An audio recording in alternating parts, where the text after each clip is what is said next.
Hello guys, welcome back to my channel Sushma Mallick চ্যানেলে সবাইকে স্বাগত। আশা করছি সবাই ভালো আছে আর গুড মর্নিং, সুপ্রভাত। তো দেখতে পাচ্ছ সকাল সকাল কিন্তু স্নান টান করে চলে আসছি রান্নাঘরে।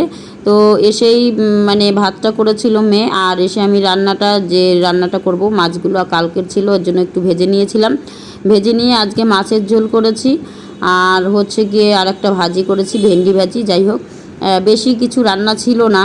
তো আজকের মাছের ঝোলটাও সেম কালকের মতন করেই রান্না করেছিলাম, একটু কালো জিরা ফোড়ন দিয়ে আদা জিরা লঙ্কা বাটা দিয়ে করেছি।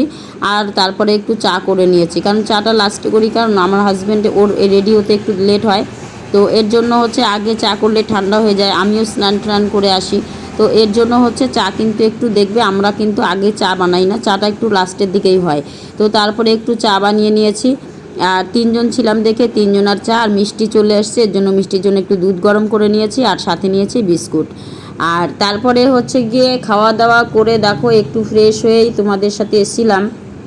ভাবছিলাম একটু কথা বলবো, কিন্তু মেয়েরা এমন সাউন্ডে টিভি চালিয়েছে, আর টিভির মধ্যে হিন্দি গান হচ্ছিল। তো আমি জানি যদি হিন্দি গানের মধ্যে আমিও এই ভয়েসটা দিয়ে, একে তো গান হচ্ছে আর এত সাউন্ড দিয়েছে, তাহলে তোমরা কিছুই শুনতে পাবে না। এর জন্য আমি সেলফিতেই ভিডিও করছিলাম। আর এসছি এখন একটু রেস্ট নেব, বলতে একটু ঘুমোবো, কিন্তু একটু বাইরে যেতে হবে। কিন্তু আজকে সত্যি কথা বলতে ঘুমোতে এসেছিলাম, কিন্তু ঘুমোতে পারিনি। ভাবলাম এই ঘরটা ফাঁকা আছে, আর জানলাটা দিয়ে কিন্তু বেশ সুন্দর ভালো ঠান্ডা হাওয়া আসে, আর ভাবলাম এই জানলায় হাওয়া আসে তো একটু ঘুমোইনি, কিন্তু ঘুমোতে পারলাম না। তারপরে কিন্তু রেডি হয়ে আমাদেরকে বেরোতে হলো। তো আমি আর মেজো মেয়ে রেডি হয়ে গেছি, আর রেডি হয়ে আমরা বেরোবো। এই দেখো মিষ্টি টিভি দেখছিল, টাটা দিচ্ছে। তো দেখো রেডি হয়ে গেছি, রেডি হয়ে বেরিয়ে পড়ছি। আর এখন কিন্তু অনেকটাই মানে রোদ, প্রচণ্ড রোদ আছে বাইরে, জানি না কি পরিস্থিতি হবে। তো এর জন্য ছাতা নিয়ে নিলাম। আমরা দুপুরে রোদের মধ্যেই বেরিয়ে পড়েছি, দেখো প্রচণ্ড রোদ। তো ছাতা নিয়েছি, হালকা হালকা হাওয়া আছে, আর চারিদিকে দেখো শুধু জমি আর জমি। এইদিকে জমিগুলোতে জল আছে, রুপনি হয়েছে। অনেকেই ভাবতে পারো হয়তো আমরা টাউনের পাশে থাকি বা কিছু, এরকম কিছুই না। আমাদের বাড়ি কিন্তু খুব গ্রাম সাইডে। এর জন্য দেখো আমি যে বেরিয়েছি আমার গ্রাম থেকে পাশের একটা গ্রামে যাচ্ছিলাম। তো সেটা মুসলিম পাড়া অবশ্যই। তো সেখান থেকে যাচ্ছিলাম, আর তাই দেখাচ্ছিলাম যে দেখো কতটা কিন্তু গ্রাম। আর এই একটা রাস্তা, বাইপাসটা পেরিয়েই কিন্তু আমাকে যেতে হবে। তো এই বাইপাসের পাশাপাশি চলে এসেছি। আর আমার বাড়িটাও রাস্তার পাশে দেখে একটু অন্যরকম, যেহেতু আমার বাড়িতে বা ঘরের বাইরে আমি কোনো কাজই করি না, মানে যেহেতু ছোট্ট একটু উঠোনে আমার কোনো কাজ নেই, ঘরের মধ্যেই সব কাজ। এর জন্য আমার সমস্ত ভিডিও ব্লগ কিন্তু ঘরের মধ্যেই হয়। আর যার জন্য আজকে একটু বাইরে বেরিয়েছি, আর মেয়েকে সঙ্গে নিয়েছি, দুজনে মিলে মানে অনেকটা দূরেই গিয়েছিলাম তো হাঁটতে হাঁটতে।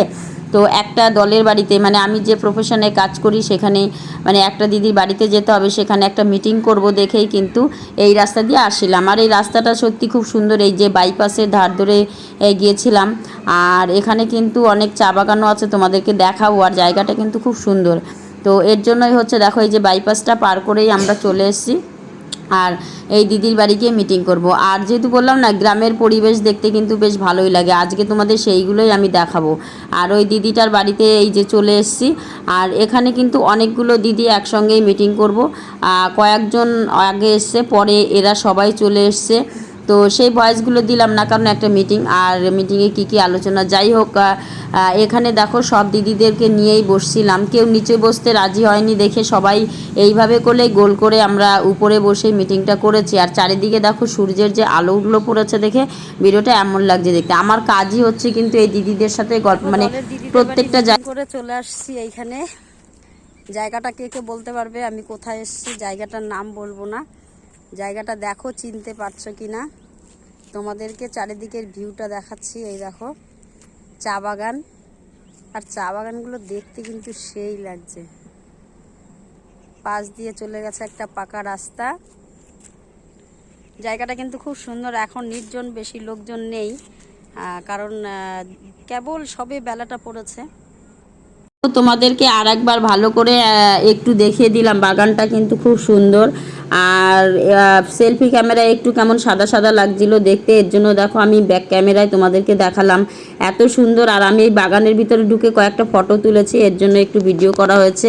আর আকাশ থেকে ঠিক ওই টাইমে না একটি এরোপ্লেন যাচ্ছিল, তো সেটাও তোমাদের সঙ্গে একটু শেয়ার করে নিলাম।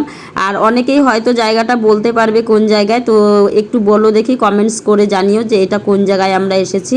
তো যাই হোক, তারপরে ওখান থেকে বেরিয়ে এসে রাস্তায় আস্তে আস্তে দেখো কতগুলো ছাগল, মানে আমরা যেই টাইমে বাড়ি এসেছি সূর্যটা প্রায় ডোবো ডোবো অবস্থা, মানে সবাই কিন্তু ছাগল গরু নিয়ে বাড়ির দিকে যাচ্ছিল। ওই টাইমে আমরা বাড়িতে ফিরছিলাম।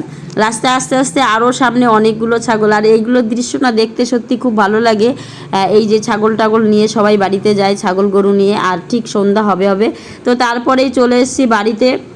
আর এটা হচ্ছে কিন্তু একদম রাত্রেবেলা, অনেকটাই রাত্র, তখন প্রায় 8:30 9টা বাজে। 8:30 9টা না, প্রায় 9:30 বাজে। তো এদিকে মেয়ে রুটি বাজছিল, আর যা প্রচণ্ড গরম কি বলবো। আর আমি কিন্তু ছোলার ডালের জন্য রেডি করছিলাম, যে রুটি আর ছোলার ডাল। আর মেয়ে জামাই যেহেতু আছে, তো গরমে ওদেরকে বললাম কি খাবে, তো ওরা বলছে রুটি খাবে। তো এর জন্য আমি ছোলার ডাল আর রুটি করব। ডালটাকে একটু কষিয়ে নিয়েছিলাম, প্রথমে একটু আলু দিয়েছিলাম, দুটো আলু সিদ্ধ দিয়ে ছোলার ডালটাকে কষিয়ে নিয়েছি। তারপর দেখো এই ডালটা হয়ে গেছে, ডাল আর হচ্ছে রুটি এই দিয়েই খেতে দেবো। আর দুপুরের মাছের ঝোল আছে, তো জামাইকে মাছের ঝোল আর ডাল রুটি দিয়েছি, মেয়েকেও দিয়েছি। ওরা খাওয়া দাওয়া করে বাড়ি চলে যাবে, আর এরপরে আমরাও খাওয়া দাওয়া করে নেব। আর তোমরা আমার ব্লগটা দেখো, যারা নতুন আছে তারা সাবস্ক্রাইব করে দাও এবং পাশে থেকো।